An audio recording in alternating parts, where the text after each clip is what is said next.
Greetings multiverse, and be prepared to travel down the rabbit hole because we have a hell of a conspiracy theory to throw at you right now. Bringing in both the Suicide Squad and the Injustice animated movie, and I believe it points to just one thing.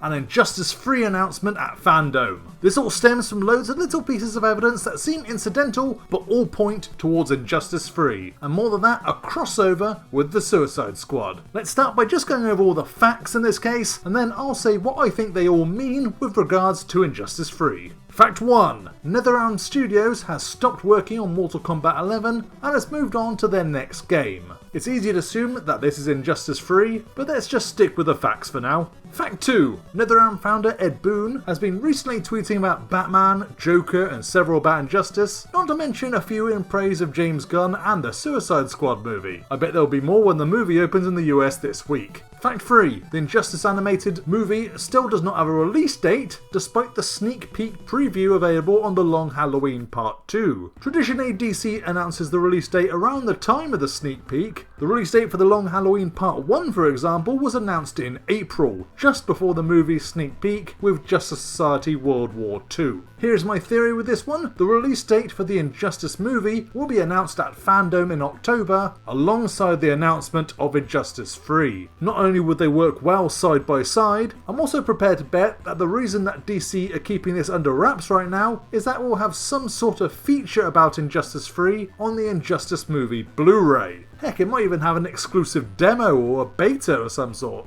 Fact 4. The end credits of the Suicide Squad movie explicitly thanks NetherRealm Studios. Other than Microsoft, which probably provided some tech instead, there are no other video game studios in the Suicide Squad's end credits. I know, I've checked. This is despite James Gunn publicly crediting Rocksteady and Batman Arkham City for the look of Harley Quinn at the start of the movie. Fact 5 then, Rocksteady is not thanked in the Suicide Squad's end credits, which is even wackier considering they're currently working on a major Suicide Squad game. Fact 6. I personally reached out to James Gunn, NetherRealm Studios and Ed Boon to ask about why NetherRealm was thanked in the Suicide Squad's credits. Politely, of course. And none of them have responded with so much as a like. I can forgive them all being busy, but complete silence from all of them over something as simple as someone pointing out that they're all being thanked?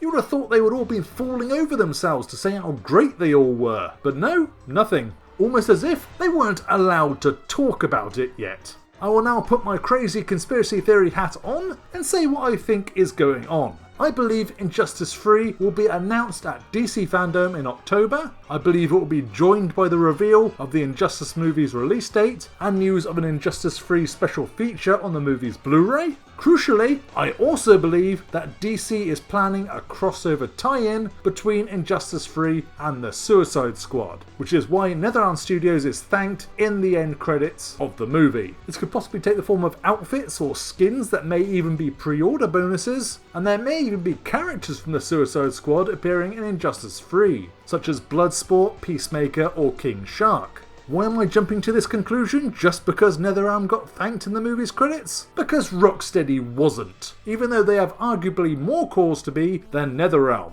Heck, Epic Games wasn't thanked and they've got a Suicide Squad tie-in with Bloodsport going on right now. And because all parties involved are maintaining a rational radio silence as to the reasons why, there has to be some specific connection between the Suicide Squad and NetherRealm Studios, and it's got to be something secret. Their games do not appear in the movie, and it's got nothing to do with Injustice 2 Mobile, because they would have had that out already. And every other reason I could think of why they would be thanked in the Suicide Squad's end credits is cancelled out by Rocksteady not being thanked as well. And Epic Games not being on there doesn't help either. The only other explanation that makes sense to me is the theory that the Suicide Squad will tie in with the imminent announcement of Injustice 3 at DC Fandome 2 months from now. Individually, all these things can be written off as speculation, but not all together. My journalistic nose is kicking in, and I am calling it Injustice 3 announced at Fandome with the Suicide Squad outfits and probably a character like Peacemaker or King Shark along for the ride, and with a feature on the Injustice movie Blu-ray.